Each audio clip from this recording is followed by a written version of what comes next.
Salut tout le monde, on se retrouve pour un autre récapitulatif de ma journée de trading. Aujourd'hui, le récapitulatif, il va être un petit peu particulier parce que j'ai pas pu me filmer pendant mes trades parce que j'avais un appel et des choses à faire, mais j'ai quand même pu pour vous filmer mes écrans de trading. Et puis, je fais cette vidéo maintenant. Je vais venir expliquer mes trades en ce moment en live après qu'ils ont été faits. Et puis, je sais que vous êtes beaucoup à vous demander à pas trop bien comprendre ma stratégie, donc je vais essayer le plus possible de répondre à toutes vos questions dans cette vidéo et à vous expliquer encore mieux comment fonctionne ma stratégie, même si j'espère, comme vous l'avez vu dans les deux dernières vidéos, ma stratégie est très très simple. Je sais que ça peut même sembler ridicule, ok? Je trace juste des supports et des résistances. J'attends une cassure soit d'un support ou d'une résistance et puis je prends un trade. Mais ce qu'il faut comprendre, c'est que moi, ça fait 8 ans que je trade. J'ai essayé toutes les stratégies. Que ce soit IC Market, que ce soit des stratégies de tendance, des indicateurs, des moyennes mobiles, trader les news, sans les news, il n'y a rien que j'ai pas essayé. Ok? Pourquoi j'ai essayé d'adopter cette stratégie-là? C'est que ce que vous devez comprendre, si vous n'êtes pas rentable, c'est pas à cause de la stratégie. Si ça serait à cause de la stratégie, ok, je sais qu'on croit tous que c'est la stratégie qui fait qu'un trader est rentable, mais réfléchissez 2 minutes. Si ça serait la stratégie, pourquoi alors les gens qui donnent des formations et quand ils apprennent des stratégies aux gens, il y a quelques gens qui vont réussir, mais il y a plein de gens qui réussiront pas. Parce que c'est pas la stratégie qui fait un bon trader. Okay? Un bon trader, c'est avant tout un gestionnaire de risque. C'est quelqu'un qui accepte la probabilité qu'un trade est aléatoire. Okay? C'est ça la réalité. Quand on prend un achat ou une vente, on a 50% que ça aille dans notre direction et que ça soit un gain, 50% que ça soit une perte. Qu'on le veuille ou non, qu'on ait les meilleures confluences au monde ou non, c'est ça la réalité. Okay? Donc, on accepte cette réalité-là. Et puis, qu'est-ce qu'on va venir faire en tant que trader rentable? C'est qu'on va faire en sorte que quand nous gagnons de l'argent, eh bien, nos gains soient plus élevés que nos pertes. Donc, on va gestionner nos trades, on va minimiser nos pertes. Donc, on va toujours essayer de perdre le moins d'argent possible quand le trade est perdant. Et on va essayer de maximiser nos gains. Et c'est simplement ça, un bon trader. Okay? Donc, c'est ça que je veux que vous compreniez. C'est que c'est impossible de trader systématiquement et parfaitement comme quelqu'un. Parce que même si on a des règles en place, eh bien, tout le monde voit le marché d'une certaine façon. Tout le monde trace ses supports et résistances d'une certaine façon. Peut-être tu vas le voir un peu plus haut. Ce qui est vraiment important, puis si vous voulez vraiment devenir rentable, la chose que vous devez vous concentrer, c'est vraiment d'être discipliné, de savoir exécuter, de ne pas faire d'overtrading, donc se concentrer sur une paire de devises et puis de garder la même stratégie quand ça va bien, mais aussi quand ça va mal. Parce que la réalité, c'est qu'il y a des semaines que ça va moins bien, mais il ne faut pas changer de stratégie. Il ne faut pas commencer à hésiter. Et dès qu'on a notre confirmation pour prendre le trade, on prend le trade. Ça ne sert à rien de compliquer les choses, d'essayer d'avoir 15, 20, 30 confluences pour prendre un trade. C'est juste un signe que eh bien, vous n'êtes pas confiant en le trading et que vous ne comprenez pas que c'est la gestion du risque qui fait un bon trader. Donc, c'était la petite intro. Maintenant, on rentre dans le vif du sujet et je vais essayer de vous expliquer mon récapitulatif de trading. Donc, on peut voir comme d'habitude, je suis sur le Nasdaq. OK?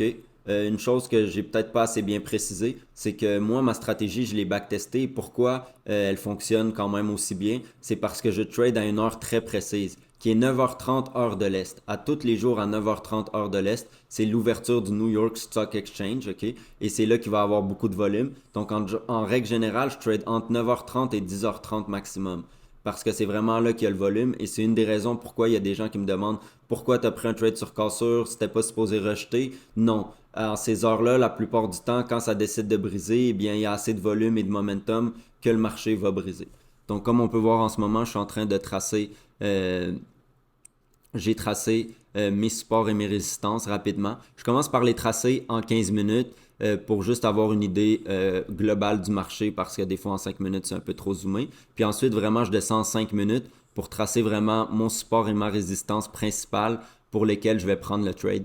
Les résistances et supports que je trace en 15 minutes, en règle générale, c'est plus les endroits où potentiellement je peux prendre ma prise de profit. Donc, on peut voir qu'on est dans une tendance qui est baissière, mais qu'on est en train d'être en consolidation. Et puis, comme vous voyez, j'ai tracé ma résistance en haut du carré de consolidation, du rectangle de consolidation, et mon support qui va être juste en bas. Et maintenant, on est à 5 minutes environ de l'ouverture. Donc, il ne reste plus qu'à attendre. Donc, on se retrouve à l'ouverture du marché pour mon premier trade. Donc, comme on peut voir, j'ai pris une entrée ici sur le Nasdaq en achat. On est en train de briser notre carré de consolidation. Donc voici pourquoi j'ai pris mon achat. Il y en a aussi beaucoup qui se demandent comment je gère mon risk-reward, donc mon ratio. Il y en a qui trouvent que je prends pas assez des gros trades, des gros ratios. Mais vous allez comprendre, même si vous avez l'impression que je prends moins de 2 pour 1 la plupart du temps, vous allez voir aujourd'hui, ça tombe bien, ce trade-là, c'est une perte. Et vous allez voir comment je gestionne la perte, ok? Donc moi, je me mets une limite sur cet acompte-là de maximum environ 500 dollars de perte environ pour le trade. Mais ce que vous allez voir aujourd'hui, c'est une perte et vous allez voir comment je gestionne la perte. Et c'est vraiment cette technique-là qui fait que je suis profitable. Ce n'est pas ma stratégie. Donc on voit, j'ai pris le trade sur la cassure. Donc je m'attends à que le trade va aller dans mon sens. Aussi, quand vous voyez où que je mets mes take profit, mon stop loss, ok, c'est fictif bien sûr. Donc moi je niaise pas. Si je vois que le trade, quand il est dans le profit, il commence à retracer, je prends mes profits. Et même chose à la perte. Et c'est vraiment ce que je fais à la perte que selon moi, il me différencie des gens et il me rend profitable. Donc on peut voir, si le marché touche ma ligne rouge, donc mon stop loss au complet, je vais perdre 500 dollars. Mais moi, j'ai pris le trade sur cassure comme vous pouvez voir. Et en ce moment, le marché est en train de me faire une fausse cassure et de retourner à l'intérieur de la résistance que je prenais parce que je croyais qu'elle était brisée. Donc, qu'est-ce que je fais tout simplement, comme vous pouvez voir en ce moment, c'est que j'attends que la bougie se termine. Si la bougie, quand à sa fermeture, comme vous allez voir tout de suite, vous voyez, la fermeture de la bougie, elle a fermé à l'intérieur du support, eh bien, j'ai pas niaisé, j'ai cliqué et j'ai pris ma perte. Donc, ça m'a permis de faire quoi? Ça m'a permis de prendre seulement une perte de 150 $, 160 $ environ. Je viens de reprendre un deuxième trade. Donc, je lui ai donné une deuxième chance à mon trade. Ok, il est un peu tard, donc vous allez voir, je vais être très prudent parce que j'aime pas trader à ces heures-là. Il est déjà rendu passé 10h30. Donc, je vais laisser au marché environ 15 minutes et je vais sortir tout de suite parce qu'il est déjà un peu tard, mais vraiment, c'était une belle opportunité. C'était encore le même setup, comme vous pouvez voir, donc la cassure d'une résistance. Donc, j'ai décidé de prendre le trade. Encore une fois, on va venir gestionner le trade, on va être très prudent. Comme vous pouvez voir, même si je mets un take profit en haut complètement et un stop loss en haut complètement, vous allez voir de la façon que je gestionne, je vais sortir beaucoup avant cela. Okay? Ça sert à rien de faire des prévisions dans le trading. Ce qu'il faut comprendre, un bon trader, c'est quelqu'un qui réagit au marché. Donc, on n'a pas d'a priori, on ne donne pas des idées, on ne se dit pas le marché va baisser, il va monter, il va se faire 500 pips. Personne ne peut savoir qu'est-ce que le marché va faire. Donc, moi, ce que je fais, c'est que je regarde l'action des prix, je me concentre sur l'action des prix et de la façon que les bougies vont réagir, eh bien, j'ajuste mon idée de trading, j'ajuste mon exécution. Donc, on peut voir, on est déjà à plus presque 500 dollars. Aussi, ce que je veux vous dire, c'est que ce trade-là, j'ai risqué plus d'argent que le dernier. Je crois que celui-là, je suis à 700 de risque sur ce trade-là, si je ne me trompe pas, 700 ou 800 environ, si bien sûr ça toucherait mon take profit en bas complètement. Et la raison est simple, c'est que j'ai eu une belle semaine et tranquillement, pas vite, j'augmente mon risque à fur et à mesure que les semaines et que le mois est de plus en plus profitable. Donc, je risque de mes profits pour sizer plus gros et faire plus potentiellement de profit. Donc, on peut voir que le marché est en train de monter, mais il faut faire attention. On a une zone de résistance. On peut voir à partir de 21 940, 21 950. On peut pas bien le voir dans l'enregistrement que j'ai en ce moment de l'écran, mais je vais essayer peut-être après de retourner sur les graphiques et de vous montrer, de le tracer pour vous parce que là je peux pas le tracer vu que c'est déjà enregistré, mais je vais essayer de vous montrer la résistance de laquelle je parlais. Donc je faisais vraiment attention à ce niveau-là. Et puis comme je vous ai dit tout à l'heure, il est rendu déjà, on peut voir l'heure en bas, il est rendu 10h40. Donc j'aime pas trader à ces heures-là. Moi c'est vraiment les 30 premières minutes de 9h30 à 10h que j'aime trader. Et donc je suis vraiment très prudent moindrement, même si vous voyez que mon stop loss il est pas à break-even, mentalement je suis à break-even. C'est ça que vous devez comprendre. C'est que je le mets juste pas parce que des fois le marché va tellement rapidement, surtout là moi je suis en 5 minutes, des fois 3 minutes, des fois 1 minute, que le marché va venir toucher mon break-even et faire une rejection tout de suite et repartir à la hausse. Donc, j'ai pas envie de me faire sortir, donc je préfère tout faire de façon manuelle.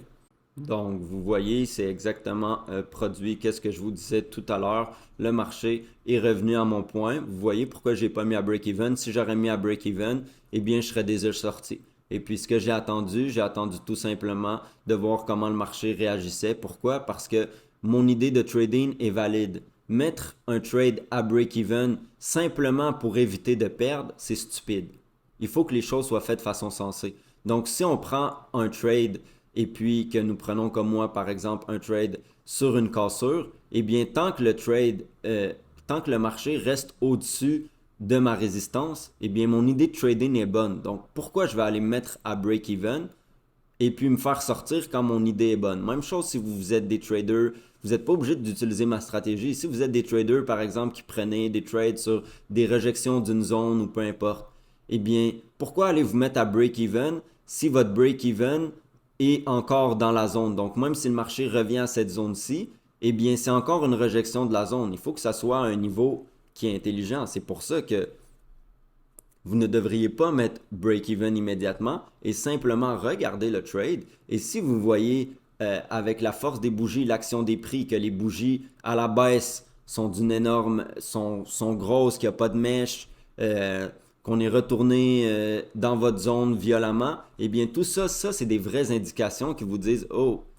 je crois que le marché est pas bon, je crois que le marché va se diriger vers mon stop, et là on sort. Et au pire, au lieu de sortir à break-even, ben vous allez sortir avec une mini perte de 10$, 20$, peu importe.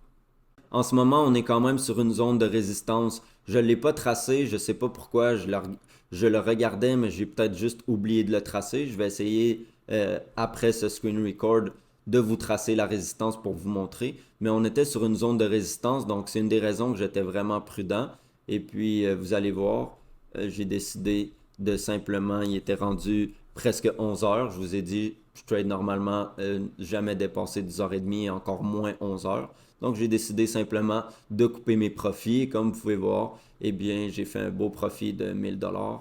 Donc, si on additionne ma première perte qui a été de 150$ et mon profit de 1050$, je crois, je suis à plus ou moins 880-90$ de profit. Mais on s'en fout des profits, c'est pas ça que je veux que vous regardiez. Ce que je veux que vous regardiez, c'est que même si sur les graphiques, quand vous me voyez trader, vous vous dites, ah, il prend pas des bons ratios, peu importe, mais dans ma gestion du risque, ben, les ratios sont éphémères, car regardez, j'ai pris une perte de 150, 160$ et j'ai pris un gain de plus de 1000$. Si on calcule en termes de vrais ratios, mais on parle entre ma perte d'aujourd'hui et mon gain d'aujourd'hui, on parle d'un ratio de 8. Mais bref, le ratio, on s'en fout, c'est pas quelque chose que vous devez vous concentrer. Ok? Dès que vous avez un ratio de moindrement plus que 1, donc 1,5, eh bien, on s'en fout. Je sais que sur les réseaux sociaux, les gens ont tendance à vouloir montrer à quel point ils prennent des beaux ratios, ratio de 5, ratio de 10. J'ai déjà fait ça. Je vous dis pas que ça fonctionne pas. Ça fonctionne pour eux. J'ai rien à dire contre ça. Ce qu'il faut que vous compreniez, c'est que si vous n'êtes pas rentable, une des raisons que vous n'êtes pas rentable, c'est que probablement vous n'êtes pas discipliné, probablement vous changez d'une stratégie à une autre après quelques mois parce que vous n'avez pas les résultats espérés. Et tout ça, c'est dû à quoi? À un manque de confiance. Comment on crée la confiance? Eh bien, on crée la confiance avec des gains, en ayant des journées gagnantes. Et pour avoir backtesté sur plusieurs mois, plusieurs années, toutes les stratégies, surtout tous les ratios, parce que je voulais optimiser mon ratio. Et avant, moi, je prenais des ratios de 3 à 5 minimum. Et pourquoi je me suis mis à tranquillement baisser mes ratios, c'est qu'est-ce que j'ai compris, c'est que au final, que vous prenez des ratios de 2 ou des ratios de 7, sur 6 mois, 1 an, vous allez avoir la même profitabilité.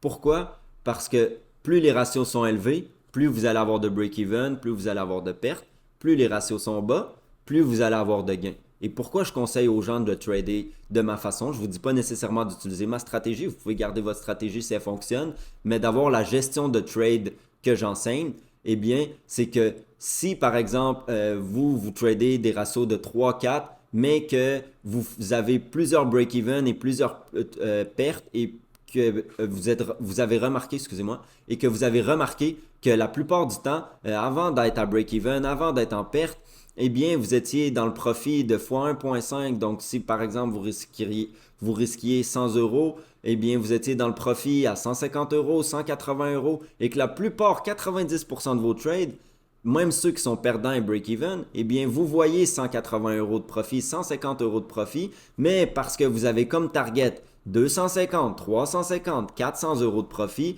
eh bien, vous laissez rouler vos trades et ils se renversent contre vous. Eh bien, je vous suggère, essayez pendant une semaine de ne plus laisser de profit sur la table.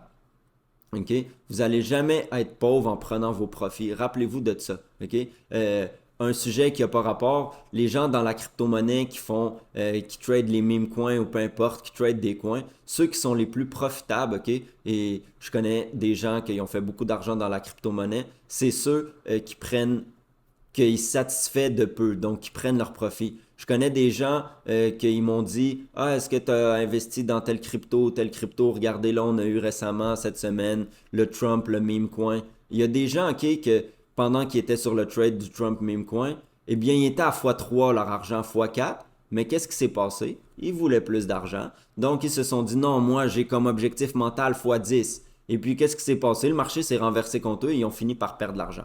Quand les gens les plus intelligents, ils ont fait quoi? Eh bien, ils se satisfont de x2, de fois 1,5, de peu importe. Ils se satisfont du profit et ils comprennent que plus ils font de profit, même si c'est des petits profits, plus ça va grossir leur capital et plus vous avez de capital et au final, plus votre profit va être énorme. Donc, vous avez bien beau avec un trade à 100 euros dire moi je veux faire un x10 pour faire 1000 euros.